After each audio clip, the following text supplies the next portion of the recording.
صحابہ کا تانتا لگا رہتا تھا، آتے رہتے تھے. کھانے کا وقت ہوتا، حضرت ابو ایوب انصاری کھانا تیار کرواتے،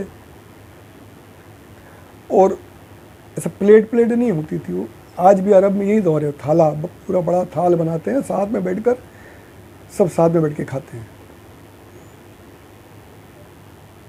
تھال تیار کرتے، اوپر تھال دوسرے صحابہ لے کے چلے جاتے، حضور تناول فرماتے. پورا بھرا رہتا تھا، کچھ بچ جاتا. جب تھال واپس آتا تو حضرت ابو ایوب انصاری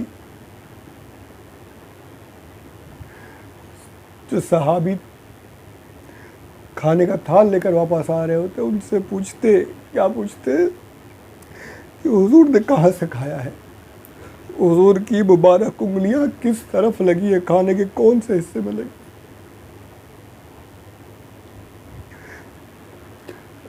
صلی اللہ علیہ محمد صلی اللہ علیہ وسلم. اللہ درود پاک پڑھے. اللہم صلی علی سیدنا مولانا محمد وعلی آل سیدنا مولانا محمد وبارک وسلم. صلاۃ و سلام علیک یا رسول اللہ صلی اللہ علیہ وسلم.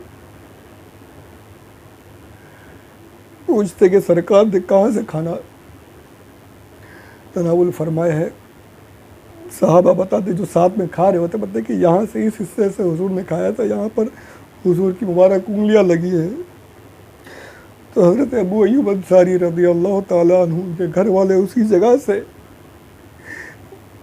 جہاں سرکار کی مبارک انگلیاں لگی ہیں، اسی جگہ سے کھانا اٹھا کر کھاتے.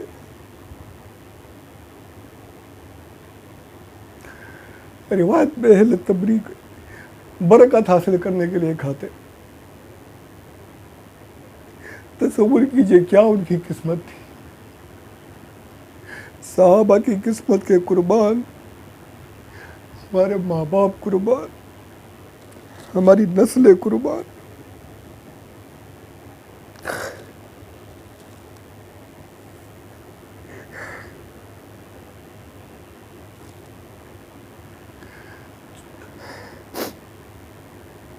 جو انہیں نصیب ہو گیا قیامت تک کسی کو نصیب نہیں ہو سکتا، اور جو انہوں نے کر دیا قیامت تک کوئی نہیں کر سکتا.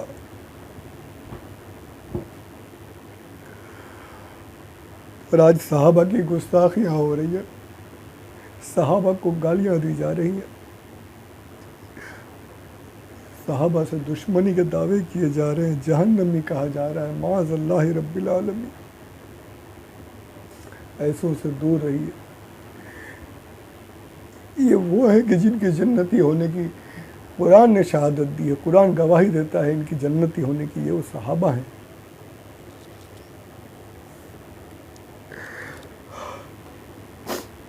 قربان حضرت ابو ایوب انصاری رضی اللہ تعالیٰ عنہ کی قسمت کہ جہاں سے حضور نے تناول فرمایا، جہاں سے حضور نے کھایا ہو، بلکہ ہماری عام زبان میں کہیں تو جہاں سے حضور نے کھایا تو حضور کے جھوٹے کو کھاتے تھے. جو عام زبان میں، وہ جھوٹا کیا، وہ تو تمام تبرکات سے بڑھ کر تبرک تھا، وہیں سے کھاتے. پوچھتے کہ سرکار نے کہاں سے کھایا ہے، وہیں سے.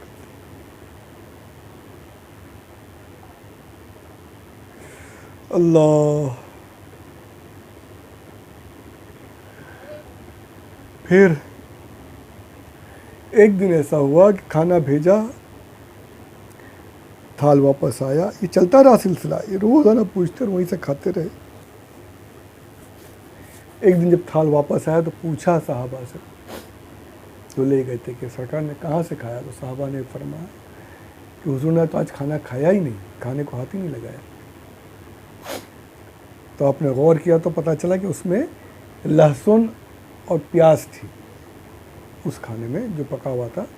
اب گھبرا گئے، سرکار کی بارگاہ میں حاضر ہوئے، حضور کیا یہ حرام ہے؟ سرکار نے فرمایا نہیں، حرام نہیں ہے، میں اسے پسند نہیں کرتا. سرکار پیاز اور لہسن نہیں کھاتے تھے.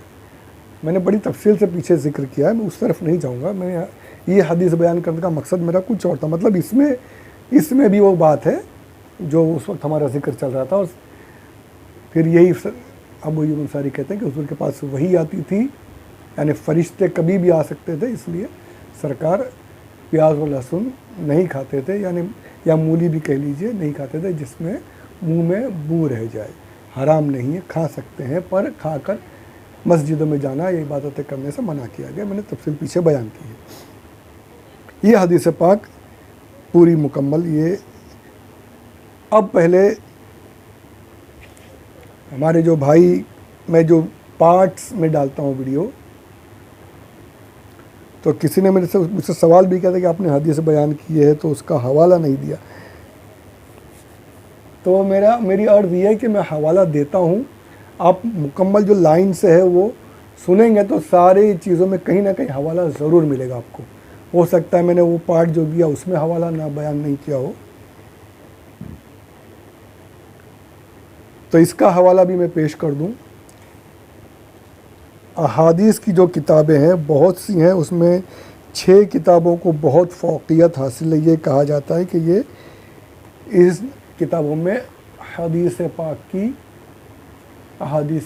صحیح احادیث کی سب سے زیادہ تعداد ہے. صحیح اور غلط کی بات نہیں ہے، یہ سند کے حساب سے صحیح کہا جاتا ہے. اس پر میں انشاءاللہ کبھی تفصیل سے اور آسان کرنے کے طور پر کبھی عرض کروں گا. انشاءاللہ آپ دعا کیجئے اللہ مجھے موقع عطا فرمائے. صحیح غلط مت کہیے گا، یہ سند کا اعتبار ہوتا ہے. صحیح، حسن، ضعیف، متروک، موضوع، حسن لغیر ہی، تو یہ سب کی درجات لیول ہیں. سب سے اونچا لیول صحیح حدیث شریف کا ہے. اور کیا ہے وہ سب انشاءاللہ ڈیٹیل سے پیش کریں. تو اسی صحیح احادیث میں 2 کتابوں کو سب سے اونچا مقام حاصل ہے حدیث کی کتابوں میں.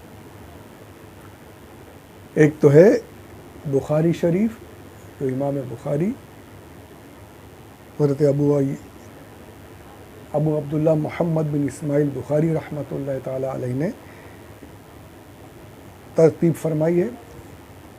دوسری کتاب ہے حضرت مسلم بن حجاج قشیری رحمۃ اللہ تعالی علیہ کی لکھی ہوئی، ترتیب کی ہوئی مسلم شریف. بخاری اور مسلم میں بہت نام سنا ہوگا آپ نے. بخاری کی حدیث ہے، مسلم کی حدیث ہے، صحیحین میں ہے، ایسا لکھا ہوتا ہے کتاب. صحیحین مطلب یہ دونوں. صحیح 6 میں دوسری کتابیں ہیں ترمذی شریف اور ابو داؤد شریف، سنن ابن ماجہ اور ایک اور نسائی شریف. 6 کتابوں کو صحیح 6 کہتے ہیں. اس میں سے 2 یہ جو ہے ان میں سے ان کو سب سے اونچا مقام حاصل ہے. یہ میں اس لیے ڈیٹیل بتا رہا ہوں کہ یاد رکھیں گے تو ذرا آپ علم میں اضافہ ہوگا. تو ان 2 میں سب سے مطلب، حالانکہ اس کو سیکنڈ نمبر پہ لاتے ہیں مسلم شریف کو، لیکن بہت سے جو محدثین ہیں اور اکابرین علماء، انہوں نے مسلم شریف کو بخاری شریف کی شرائط پر فوقیت دی کہ یہ اس کی شرائط بخاری شریف سے بھی افضل ہے. خیر ہم کو اس میں بحث میں نہیں پڑھنا ہے. صحیح حدیث شریف ہے، مسلم شریف کی حدیث ہے یہ جو میں نے بیان کی ہے. آج کل انہوں نے نمبرنگ چینج کی ہے، نئے طریقے لائے ہیں، ترقی میں شاملہ، ترقی میں اور دوسری جو جنرل ترقیم ہے اس طریقے سے بول کے. تو اس میں جانے کی بجائے آپ کو میں کتاب کا حوالہ، مسلم شریف کی کتاب الاشربہ،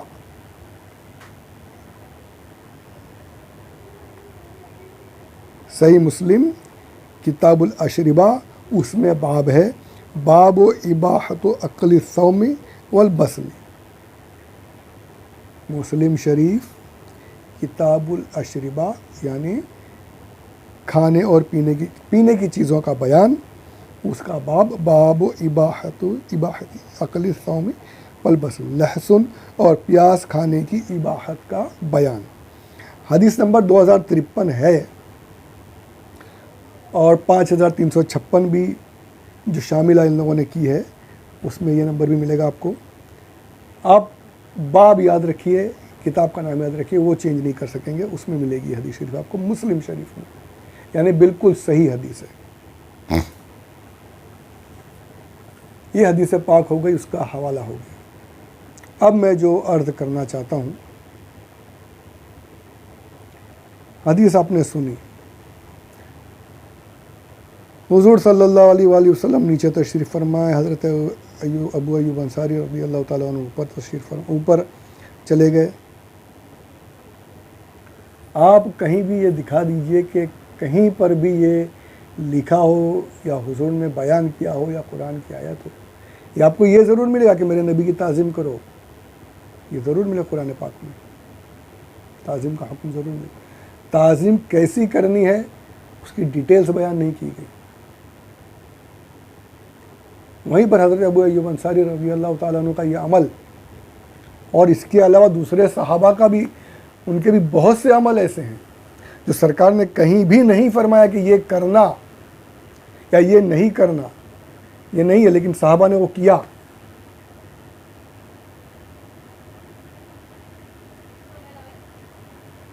صلح حدیبیہ کا واقعہ اگر آپ سنیں، ابو سفیان جو اس وقت میں کافروں کی طرف سے تھے، غالباً وہی گئے تھے صلح کے لیے،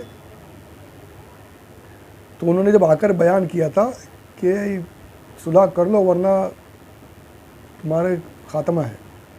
محمد کے دیوانے ایسے ہیں کہ جب محمد وضو کرتا ہے، جب چہرہ دھوتا ہے، تو پانی کا ایک قطرہ زمین پر گر نہیں پاتا۔ اس کے دیوانے دوڑ کر فوراً ہاتھوں میں لے لیتے ہیں، بدن پر لے لیتے ہیں، چہرے پر مل لیتے ہیں، ایک قطرہ پانی زمین پر نہیں گرنے دیتے۔ یہ سرکار کے سامنے ہو رہا، صحابہ کے سامنے ہو رہا، لیکن کہیں آپ بتا نہیں سکتے کہ حضور نے یہ حکم فرمایا ہو کہ اگر میں وضو کر دو پانی کو تو میں اسے گرنے مت دینا۔ صحابہ خود کیا، صحابہ نے، سرکار دیکھ رہے ہیں، منع نہیں فرمایا۔ کیا تھا؟ یہ تعظیم تھی، یہ ادب تھا۔ بہت سے واقعات ملیں گے۔ اچھا اب مجھے یہ بتائیے، یہ میرا ہاتھ ہے، اپنے بدن کے کسی بھی حصے پہ لگاؤں میں کوئی غلط کام نہیں ہوگا، میں لگا سکتا ہوں کسی بھی حصے پر، کسی سے مراد آپ سمجھتے ہیں، کہیں بھی ہاتھ لگا سکتے ہیں، غلط طریقے سے مت لے جائیے اس کو۔ اگر کچھ حرج ہو تو آپ کو ہاتھ لگانے میں کوئی مضائقہ نہیں ہے، اپنے بدن پر آپ کہیں بھی ہاتھ لگا سکتے ہیں، کوئی بھی لگا سکتا اپنے بدن پر۔ حضرت عثمان غنی رضی اللہ تعالیٰ عنہ، ذو النورین، حضور صلی اللہ علیہ وسلم کے 2 مرتبہ کے داماد، سرکار نے اپنی 2 بیٹیاں ایک کے بعد ایک آپ کے نکاح میں دی۔ خلیفۃ المسلمین، اتنے بڑے صحابی، کاتب وحی، جامع القرآن، اتنے بڑے صحابی، یعنی جن کی خیرات کے واقعات تو عثمان غنی کا لقب۔ سرکار نے فرمایا عثمان اب کچھ نہ کریں تو بھی کافی ہے، اس کے لیے جنت واجب ہو چکی۔ بہت سے واقعات ہیں، اتنے بڑے صحابی۔ وہ کہتے ہیں کہ جس دن سے میں نے حضور صلی اللہ علیہ وآلہ وسلم کے دست مبارک پر اپنے ہاتھ سے بیعت کی، اسلام کی بیعت ہوتی نا، آج بھی پیری مریدی یہیں سے چلی ہے، یہ بولتے ہیں کہاں سے ہے یہ سب، یہاں سے ہے، یہ جاہل ہیں یہ لوگ، انہیں پتہ ہی نہیں ہے کچھ، یا آپ جان بوجھ کر بس مسلمان اہل سنت پر اعتراض کرنا ہے تو ان کی باتوں میں مت آئیے۔ تو کہتے ہیں کہ جس دن سے بیعت کی ہے سرکار کے دست مبارک پر اپنے ہاتھ سے، اس دن کے بعد سے میں نے اپنے دائیں ہاتھ سے کبھی بھی اپنی شرمگاہ کو ہاتھ نہیں لگایا ہے۔ شرمگاہ، پرائیویٹ پارٹس، میں کلیئرلی بتا رہا ہوں کہ، اور افسوس ہے کہ آج کل اردو سے نابلد ہو چکے ہیں، بہت کم لوگ اردو جانتے ہیں۔ بچائیے اردو کو، بچائیے، بہت ضروری ہے۔ کہتے ہیں یعنی ہاتھ لگاتے کوئی گناہ نہیں تھا، کوئی مضائقہ نہیں، کوئی غلطی نہیں،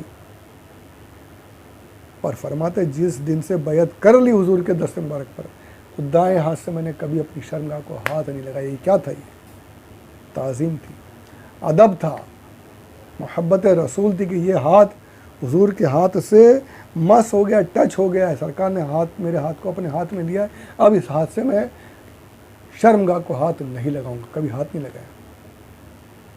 بہت سے واقعات ملیں گے آپ کو، بہت سے ایسے ہیں کہ دل جھوم اٹھے۔ کبھی انشاءاللہ موقع ملے تو اس پر بھی کچھ عرض کرنے کی کوشش کروں گا۔ تو یہ حدیث پاک جس پر ابھی میں نے سنا ہے اس پر بات کریں گے صرف۔